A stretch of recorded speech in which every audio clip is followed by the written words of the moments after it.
I pushed open the door to the banquet hall, and everyone froze. 11 years. 11 years away from my daughter, and there she was, in a white dress, staring at me like she'd seen a ghost. Maybe I was a ghost. The buzz of the party stopped dead. The music kept playing in the background, but it felt like someone had turned down the volume on the entire world. I caught the scent of flowers, white roses and lilies, the same sweet fragrance I used to put in her hair when she was little. My heart was pounding so hard I thought everyone could hear it. The waiter passing by with a tray of champagne stopped mid-step. The glass he was holding trembled in his hand and crashed to the floor. The sound of shattering glass echoed through the hall like a gunshot. That's when I realized it wasn't just Camilla who had seen me. It was everyone. Aunts, cousins, friends, her fiancé, even the kids stopped running between the tables. All of them staring at me like I was an apparition, something that didn't belong. Camilla stood in the middle of the dance floor, her veil draped over her shoulders, her makeup flawless, more beautiful than I could have imagined. 28 years old. The last time I saw her, she was 17, screaming at me, calling me a coward, saying I was the worst mother in the world. I couldn't argue because she was right. Back then, I really did seem like a coward, sneaking out in the middle of the night, leaving only a poorly written note on the kitchen table. But I couldn't explain. I couldn't tell a 17-year-old girl what was really going on. What forced me to leave? What made me choose between staying and putting her in danger or leaving and keeping her safe, even if it meant she'd hate me forever? I chose her hatred. I chose to carry that weight alone. I took a deep breath and stepped into the hall. My small black purse, the only nice thing I still owned, shook in my hand. I'd bought this navy blue dress at a store downtown, nothing too expensive, but it was the best I could manage with the money I'd saved working as a cleaner in Miami all these years. I wanted to look nice for her. I wanted her to see I hadn't completely given up on myself. Aunt Susan was the first to move. She stood up from the head table and walked toward me, her face hard, her small eyes blazing with anger. She'd always been like that, always thought I wasn't good enough for her brother, Camilla's father. Even after he died in a motorcycle accident 3 years after I left, she kept blaming me for everything, as if I'd caused the whole family's misery. "What are you doing here?" Her voice was low, but everyone heard it. The hall was dead silent. Even the music seemed to stop, though I knew it hadn't. It was just my brain, unable to process anything beyond Susan's sneer and my daughter's wide-eyed stare. I came for my daughter's wedding. My voice shook, but it came out. I felt a flicker of pride for managing to speak. I'd rehearsed that line 1,000 times on the bus from Miami to Key West. 12 hours of travel, thinking about what I'd say, how I'd explain, how I'd justify. But when I opened my mouth, all I could say was the obvious. "Your daughter?" Susan laughed, but it wasn't a joyful laugh. It was bitter, laced with venom. "You don't have a daughter. You abandoned her 11 years ago and never looked back. You didn't even show up for John's funeral." That hurt. It hurt because it was true. When I heard John had died 3 years after I left Key West, I cried for a whole week. I wanted to go to the funeral, to comfort Camilla, to be there for her. But I couldn't. It was still too dangerous. The people who forced me to leave still had power, still could have hurt her if I showed up. I couldn't come. It was all I could say. How could I explain that I stayed up at night thinking about her? How could I tell her I called Susan's house every Christmas just to hear Camilla's voice in the background, laughing with her cousins? How could I say I saved every photo I could find on her social media, even though I couldn't reach out? Susan shook her head and turned to the rest of the family. "Call security. This woman has no business here." That's when Camilla moved. She'd been frozen like a statue until then, just staring at me with those big eyes she got from her father. But when Susan mentioned security, she walked toward us. Her dress was stunning, simple yet elegant, and I felt a pang in my chest, knowing I hadn't helped pick it out, hadn't given my opinion on the style, hadn't been there when she tried it on. "No," Camilla's voice was firm. "Don't call security." Susan looked at her, shocked. "Camilla, honey, you don't need to deal with this on your wedding day. This woman has no right to show up after all this time. She's my mother." Camilla locked eyes with me when she said it. There was no warmth in her voice, but there wasn't hatred either. It was a cold statement, like she was trying to process the situation. And today is my wedding. I decide who stays and who goes. Tears stung my eyes, but I didn't let them fall. Not in front of everyone. Camilla had defended me. Not out of love, I knew that. But she'd given me the right to stay. Even if it was just out of curiosity, even if it was just to humiliate me later, she'd given me a chance. Her fiancé, a tall guy with glasses I didn't know, stepped closer and put a hand on Camilla's shoulder. "Babe, are you sure? If you want me to ask her to leave." "I'm sure." Camilla didn't take her eyes off me. "But you," she pointed at me. "You stay quiet. Don't talk to anyone. Don't get in the way. Just stay in your corner and don't mess anything up." I nodded. I'd take any terms she gave me. Just being there, breathing the same air as her, seeing her happy on her wedding day was more than I deserved. I grabbed an empty chair at the back of the hall, far from the main tables, and sat down. My hands shook as I grabbed a napkin to wipe the sweat from my forehead. The party sort of went back to normal, but I could feel the stares. Everyone was whispering, pointing in my direction, spinning theories about where I'd been, why I'd come back, what I wanted. Some cousins I'd known since they were kids looked at me with a mix of curiosity and disdain. Others didn't even try to hide their anger. That's when I saw Mrs. Clara. She was sitting at a table near mine, a small elderly woman with gray hair who'd always been a friend of my mom's. When our eyes met, she smiled, a small, genuine smile. She got up from her chair and came over to me. "Mary Carter." She sat down beside me. "Girl, how are you?" I almost cried when she said my name. It had been so long since someone called me by my full name, with kindness. In Miami, I was just Carter, the cleaning lady at the downtown office building.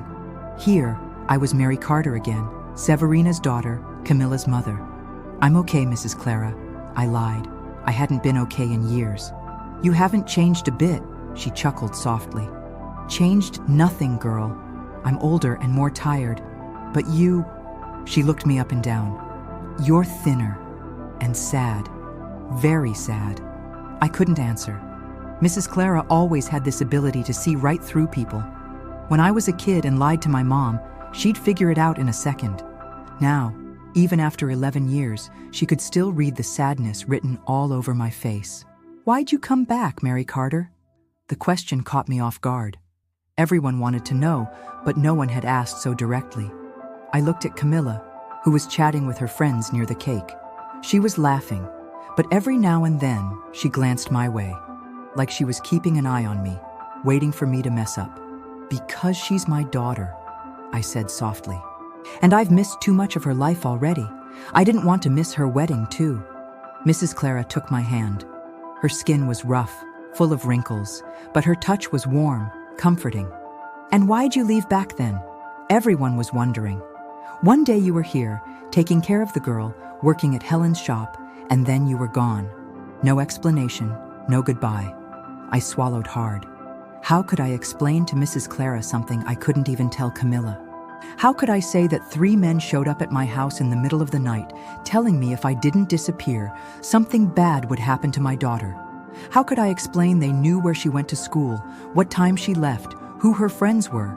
How could I say I had no choice? It was complicated, Mrs. Clara. Things I can't just explain. She looked at me with those sharp, knowing eyes. Complicated, or someone made you leave? My blood ran cold. Mrs. Clara was always perceptive, but I didn't think she'd suspect anything. I glanced around to make sure no one was listening. "Mrs. Clara, girl, I'm 75 years old. I've seen a lot in this life, and I know the difference between someone who leaves by choice and someone who leaves because they have no other option." She squeezed my hand. "You weren't the type to abandon Camilla. No matter what problems you had, you wouldn't have left that girl." Tears burned my eyes again. For the first time in 11 years, someone was saying I wasn't a terrible mother, that I hadn't abandoned my daughter out of cowardice or selfishness. Mrs. Clara saw what no one else could. It was bad people, Mrs. Clara. People who could have hurt her if I stayed. She nodded, like she'd already known. "And now? Are those people still dangerous?" I thought about her question. For the past 3 years, I'd kept up with Key West News online. Detective Morgan had been transferred to D.C. Councilman Anthony Cole lost his re-election and moved to New York. Businessman James Sullivan went bankrupt and shut down all his companies. The 3 men who threatened me, who found out I'd seen them taking dirty money at the school construction site where I worked as a janitor, didn't have the power they used to. "No," I said after a moment, "I don't think they're dangerous anymore." "Then you can tell your daughter the truth." The truth, as if it were that simple. As if 11 years of absence could be explained in a 5-minute conversation. As if the pain I caused Camilla could be healed with one revelation. But Mrs. Clara was right. I had to at least try. I glanced at my watch. 8:30 in the evening. The party had started at 6, so there were still a few hours left. Enough time to gather the courage to talk to Camilla. Enough time to finally tell the truth I'd kept buried for 11 years. But would she believe me? Would she forgive me? Or would she think I was lying to play the victim? Mrs. Clara stood up. "I'll let you two sort this out. But Mary Carter?" She leaned in and whispered in my ear, "Don't let more time slip away. You've already lost too many years." She walked off, leaving me alone with my thoughts and Camilla's gaze, which kept drifting toward me from across the hall. I sat there for over an hour, just watching. Camilla cut the cake, and I remembered her 5th birthday when she wanted a Barbie cake. I spent 3 days trying to make that pink dress out of fondant, and it came out lopsided, but she thought it was the most beautiful thing in the world.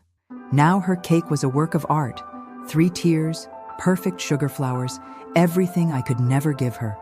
Her fiancé, who I learned from the best man's speech was named Raphael, seemed like a good guy. A doctor, graduated from the University of Miami, from a family in Coral Gables. Everything proper, everything by the book. The kind of man I always hoped she'd find. Someone who could give her the stability I never could. But when he looked at me, I saw suspicion. Not anger like Susan, not curiosity like some cousins. Pure suspicion. Like I was a ticking time bomb ready to ruin his party. Maybe he was right. Maybe my presence was a threat to the peace they'd built without me. That's when my cousin Emily approached. She was about 5 years younger than me, always a bit jealous, always thought I didn't deserve John. She came over with a fake smile plastered on her face, holding a glass of champagne. "Mary Carter, what a surprise!" Her voice was too sweet, dangerous. 11 years, huh? Long time. Yeah, I didn't know what else to say. Emily never came near me with good intentions. We always wondered where you ended up. Some said you ran off with a rich guy in Miami. Others thought you'd died. She took a sip of her champagne, eyeing me over the glass. Which one was right? My blood boiled. Emily always had a way of sticking the knife in and twisting it without seeming cruel. I didn't run off with anyone, and I'm not dead. I just went to work. Work. She said the word like it was funny. And left your daughter to work where exactly? Miami. Oh, Miami. And what did you do there? Because that dress, she looked me up and down, doesn't scream success. I took a deep breath. I wasn't going to let Emily provoke me, not at Camilla's wedding. I worked different jobs, cleaning, housekeeping, took care of an elderly person, a maid. She smiled like she'd uncovered a secret. Imagine that. Mary Carter, who thought she was better than everyone, turned into a maid. I never thought I was better than anyone, but I wasn't going to argue with her. Emily always had a habit of making up stories in her head. The problem was, she spoke loudly on purpose, so the people at nearby tables could hear. I saw some cousins turn their heads toward us. At least now we know why you disappeared, she went on. Must have been the shame. Couldn't keep the house together after John died, so you ran instead of admitting you were broke. John died 3 years after I left, I corrected, keeping my voice low. Oh, right, true. So why did you run? Because no one's figured that out yet. Emily leaned toward me. Unless it was because of that scandal at the school where you worked. My heart nearly stopped. The school scandal. Did she know something? Or was she just fishing, trying to get me to talk? Emily was always a gossip, always knew things she shouldn't. What scandal? I asked, trying to sound casual. Oh, you don't remember? That whole thing about embezzlement in the new school's construction. Detective Morgan investigated, arrested some people. You worked there at the time, didn't you? As a janitor. She knew. Not all the details, but she knew I was involved somehow. My mouth went dry.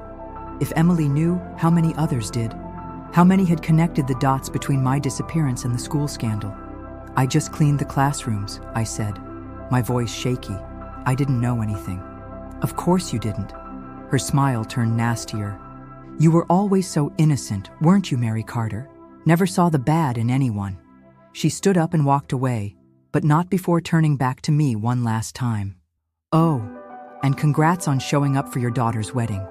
Even after being abandoned for so long, she still had the kindness to let you stay. You're lucky to have such a generous daughter. She left, leaving me with a racing heart and a head full of doubts. If Emily knew about the school, others might too. And if others knew, maybe Camilla did. Maybe she'd grown up hearing distorted versions of the story, ones that painted me as a criminal or an accomplice. I looked at Camilla, who was taking photos with her friends near the cake table, laughing, happy, beautiful. Did she believe I'd run off because I stole money? Did she think I was a thief on top of being a deadbeat mom? I had to talk to her. I had to tell her the truth before someone fed her a lie. I stood up and started walking toward her, but Susan blocked my path. Where do you think you're going? To talk to Camilla. Camilla's busy. It's her wedding, in case you forgot. I know it's her wedding. That's why I need to talk to her. Susan crossed her arms. You've already caused enough damage just by showing up. You're not going to ruin it more by filling her head with your flimsy excuses. What excuses? You don't even know what I'm going to say. I know exactly what you'll say. You'll spin some dramatic story to justify abandoning her. You'll play the victim like you always did. Susan looked at me with disgust. You think we forgot what you were like? Always acting like the poor little thing, always blaming everyone else. I never played the victim. I never blamed anyone. If anything, I carried the guilt of everything alone for 11 years. But I wasn't going to argue with Susan in the middle of the party. I wasn't going to give her the satisfaction of seeing me lose my temper. I just want 2 minutes with my daughter. Your daughter? Susan laughed. Your daughter was raised by me. She lived in my house, ate my food, wore clothes I bought. I took her to the doctor when she was sick, helped her with her homework, wiped her tears when she cried missing her dad. Her voice got louder. You don't have a daughter. You have a girl who happened to come from your womb and who you abandoned when she needed you most. Every word was a stab, because there was truth in what she was saying. Susan really had taken care of Camilla. She really had been there when I couldn't be. And no matter my reasons, no matter that I was forced to leave, the result was the same. I wasn't there, and she was. I know you took care of her, I said quietly, and I'm grateful for that. But I'm still her mother. A mother is who raises, not who gives birth. The words hit me like a punch to the gut. How many times had I thought the same thing over these 11 years? How many times had I wondered if I still deserved to be called a mother after being gone so long? That's when I felt a hand on my shoulder. I turned, and it was Camilla. She'd walked up without either of us noticing and had heard at least part of the conversation. Aunt Susan, let me handle this. Susan looked at her, shocked. Camilla, honey, you don't have to. I do. Camilla's voice was firm, resolute. I need to talk to her, alone. But honey? No discussion, Aunt Susan. I'm talking to her and that's it. Susan shot me a look of pure hatred before walking away. Camilla stood there in front of me, staring like she was trying to solve a puzzle. Up close, I could see she had her father's eyes, but her mouth was mine. The same mouth I saw in the mirror every day. Come on, she said. Let's talk outside. We walked to a small balcony overlooking the venue's garden. The music from the party faded, and I could hear the hum of traffic on the street and the chirping of crickets in the flower beds. The night breeze was nice, a relief after the stifling heat of the hall. Camilla leaned against the balcony railing, her back to me. Her veil swayed in the wind, and for a moment, she looked like the little girl who used to run around our backyard, her hair flying behind her. Why did you come? She asked without turning. Because it's your wedding. Because you're my daughter. Your daughter? She turned to face me, and I saw she was crying. Her makeup was smudged at the corners of her eyes. A mother is who raises you. Isn't that what they say? Her words echoed Susan's. You heard the conversation. I heard. And I've heard a lot over these 11 years. She wiped her face with the back of her hand. Want to know what I heard? That you ran off with another man. That you stole money from the school where you worked. That you couldn't handle being a single mom and decided to disappear. That you went to Miami to start a better life and forgot you had a daughter in Key West. Each accusation was like a punch. I knew people had made up stories, but hearing them from Camilla's mouth was devastating. And what do you believe? I asked. I don't know what to believe anymore. She gripped the railing with both hands. Because on one hand, I remember you. I remember you taking me to school every day, making my oatmeal just right, singing to me when I had nightmares. You were a good mom. My heart swelled with hope. But on the other hand, she continued, a good mom doesn't abandon her kid. A good mom doesn't vanish without explanation. A good mom doesn't leave her daughter wondering for 11 years if she did something wrong, if she wasn't good enough, if she didn't deserve to be loved. The tears I'd been holding back finally fell. Camilla, you were always good enough. You always deserved to be loved. Then why did you leave? The question I dreaded for 11 years. The question that haunted me every night. How could I explain without sounding like I was making excuses?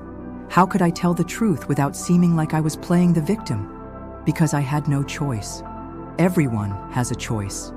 Not always. I took a deep breath. There are things you don't know, Camilla. Things that happened before I left. What things? I looked at the hall through the glass door. The party went on, people dancing, laughing, celebrating. It felt like another world, one where families were happy and whole, where mothers didn't have to choose between staying and putting their kids in danger. I saw something I wasn't supposed to see. I started slowly. At the school where I worked, I saw people taking money they weren't supposed to. Money for school lunches, for construction, for supplies for the kids. Camilla looked at me with attention for the first time since we started talking. And they found out I saw. Who? Important people. People with the power to hurt anyone who got in their way. And then, they gave me an ultimatum. My voice trembled. Either I disappeared from the city and kept my mouth shut, or something bad would happen to you. Her face changed. The anger gave way to surprise, then confusion. To me? They knew where you went to school. They knew what time you left, who your friends were, which route you took home. The memories flooded back. They showed me pictures of you, Camilla. Pictures they took without you knowing. She put her hand to her mouth. I had two choices. Stay and watch you get hurt, or leave and keep you safe. I chose to keep you safe. But why didn't you tell me? Why didn't you tell Aunt Susan or the police? Because one of the men who threatened me was a cop. And because you were 17, Camilla. How was I supposed to explain to a 17-year-old that her mom had gotten into trouble and now both of you were in danger?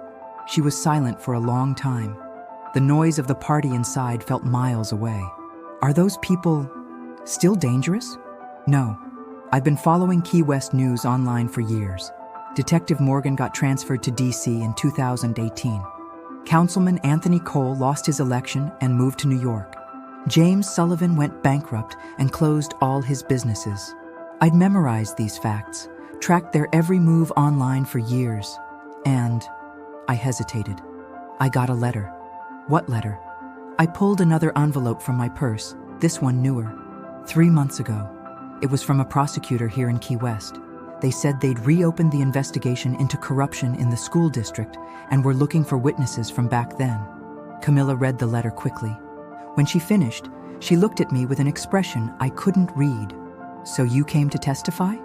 I came for 2 reasons. To testify and to get my daughter back. She stayed quiet for a long time, staring at the cassette tapes. Inside, the party went on. I could hear Raphael asking where she was, people looking for her. I need to process this, she said finally. 11 years of anger, of hurt, of imagining 1,000 different reasons why you left. I understand. And there's something I need to tell you too. She turned to me. About Dad. My stomach tightened. John. Every time someone mentioned his name, I felt a mix of longing and guilt. He never forgot you. Her voice was soft. Until he died, he talked about you. Said something must have happened, that you didn't leave because you wanted to. Said one day you'd come back and explain everything. Tears welled up again. John was always intuitive, always able to read people better than anyone. Even without knowing the details, he'd sensed there was more to my disappearance. Aunt Susan got mad when he said that, told him he was fooling himself, that you'd abandoned us and he needed to face reality. Camilla wiped her eyes. But he never gave up on you. Never. And you? Did you believe him? I wanted to. But it was easier to hate you. It was easier to be angry than to hold on to hope. Suddenly, the balcony door swung open. It was Raphael, his face full of concern. Babe, everyone's looking for you. Your aunt's saying you disappeared with... He stopped when he saw me. With her. Raphael, this is my mom. Mom, this is Raphael. The introduction was formal, awkward. Raphael looked at me with curiosity, mixed with suspicion. He was probably wondering what kind of woman abandons her daughter for 11 years and shows up unannounced at her wedding. Nice to meet you, he said, extending his hand. Camilla's told me a lot about you. I doubted she'd said anything good, but I appreciated his politeness. Likewise. Congratulations on the wedding. There was an awkward silence between the three of us. Raphael was clearly uncomfortable with my presence, but trying to be kind for Camilla's sake. Babe, your best man wants to give his speech, he said to her, and your aunt is pretty worked up. Camilla sighed. What's she saying now? That you're being manipulated, that you're letting this woman trick you with sob stories.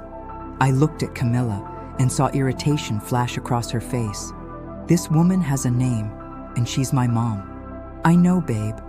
I'm just repeating what she said. Well, tell Aunt Susan I'm an adult, I'm married, and I can talk to whoever I want. Raphael seemed surprised by the strength in her voice.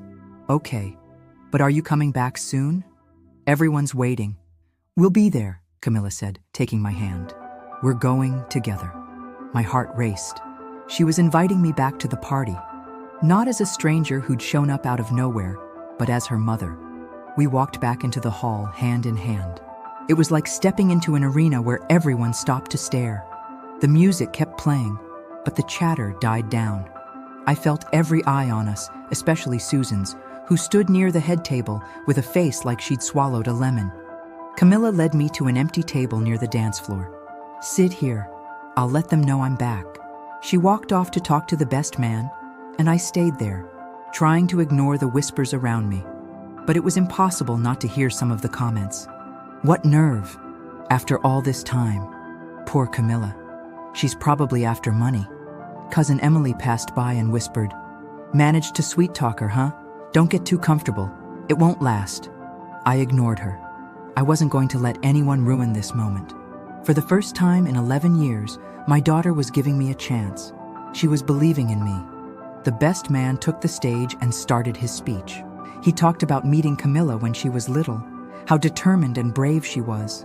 He talked about Raphael, how they met in college, how they were perfect for each other. And at the end, he talked about family. Family isn't just who's here today, he said, looking right at me. It's also those who were gone but never stopped loving. It's those who come back, even knowing they might not be welcomed. It's those who have the courage to face everyone's judgment for the chance to be near the ones they love. I didn't know if he meant it for me or if it was a coincidence, but I felt like those words were for me. I felt like at least one person in that hall understood that things aren't always as simple as they seem. Camilla came back to the table, her eyes shining. Did you hear that? I did. John's always been wise, she said, sitting beside me. He was Dad's friend. Always said you'd come back one day. Another person who believed in me when I didn't even believe in myself. He sounds like a good man. He is, and he's right about family. She looked at me. I spent all these years thinking family was only who was there. But maybe family is also who loves you from afar, who makes sacrifices you don't even know about. I took her hand again. I loved you every single day, Camilla. Every day of those 11 years. I know. Now I know. That's when Susan approached the table. She came with that determined look, like she'd made up her mind and wasn't backing down. "Camilla, we need to talk." "No, Aunt Susan, we don't. This woman is manipulating you. She's making up stories to make you feel sorry for her." "She's not making anything up," Camilla said, standing up. "And even if she were, she's my mom, and I have the right to hear what she has to say." "Your mom died the day she abandoned you," Susan said, her voice harsh, cruel. "I was your mother all these years. I took care of you, raised you, loved you when she ran off to who knows where. And I'm grateful for that, Aunt Susan. More grateful than you know," Camilla said, taking a deep breath. "But you're not my mom. You're my aunt, an amazing aunt who stepped up when my mom couldn't be here. But that doesn't change the fact that she's my real mother."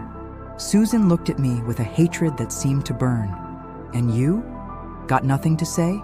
Not even a thank you for raising your daughter?" I stood up. It was time to face the truth, all of it. "Susan, I'm more grateful to you than I can ever express. You did for her what I couldn't. You took care of her when I couldn't. And I'll spend the rest of my life thanking you for that." She looked surprised by my response. But I didn't abandon Camilla out of malice or selfishness. I left because 3 men showed up at my house in the middle of the night and told me if I didn't leave town, something bad would happen to her. My voice grew steadier. I had recordings of corruption in the school district, recordings that could take down important people, and they found out. "What's this nonsense?" Susan laughed, but it was a nervous laugh.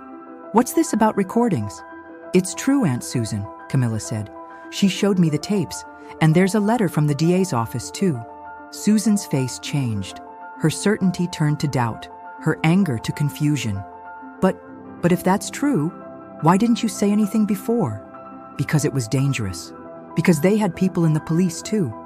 And because I was terrified of what they could do to Camilla if I opened my mouth." Susan was silent for a moment, processing. Around us, others had stopped to listen. The whole party had turned into a stage where our family was airing its wounds in front of everyone. "And now?" Susan asked. "Now you're going to testify?" "I am. On Monday." "And you're staying in Key West?" That was the question I didn't know how to answer. I'd come for the wedding and to testify, but I hadn't thought about what came next. In Miami, I had a simple life, but a life. A job, a rented room, a routine. Here in Key West, I had nothing but memories and the hope of getting my daughter back. "I don't know yet," I said honestly. "She's staying," Camilla said suddenly. We all looked at her, surprised. At least for a while. We have a lot to talk about, a lot to catch up on. My heart nearly burst with joy. She wanted me to stay. After 11 years, my daughter wanted me to stay. "Camilla," Susan tried to speak. "No, Aunt Susan, I've made up my mind. She's my mom, and I want her around. I want her to get to know Raphael properly, to hear about my life, my dreams, everything that's happened in these years. She was gone." Raphael, who'd been quiet until then, stepped closer. "If that's what you want, babe, then that's what we'll do. Ms. Mary Carter will be welcome in our home whenever she wants." I looked at him with gratitude. It wasn't easy to accept a mother-in-law who showed up out of nowhere on your wedding day. But he was doing it for Camilla, and I respected him for that. "Thank you," I said to him. "And I promise I won't interfere in your lives. I just want a chance to get to know my daughter again." The party slowly returned to normal. People went back to talking about other things, dancing, drinking. But something had shifted. I wasn't the intruder who'd shown up uninvited anymore. I was the mother of the bride, complicated, flawed, with a tough story, but still the mother of the bride. Camilla and I talked until the early hours of the morning. She told me about college, how she met Raphael, their plans for the future. I told her about Miami, the jobs I had, how hard it was to live so far from her all those years. When the party ended and the last guests left, the 3 of us, me, Camilla, and Raphael, sat at an empty table, surrounded by the wreckage of the celebration. Empty glasses, crumpled napkins, flower petals scattered on the floor. "Now what?" Raphael asked.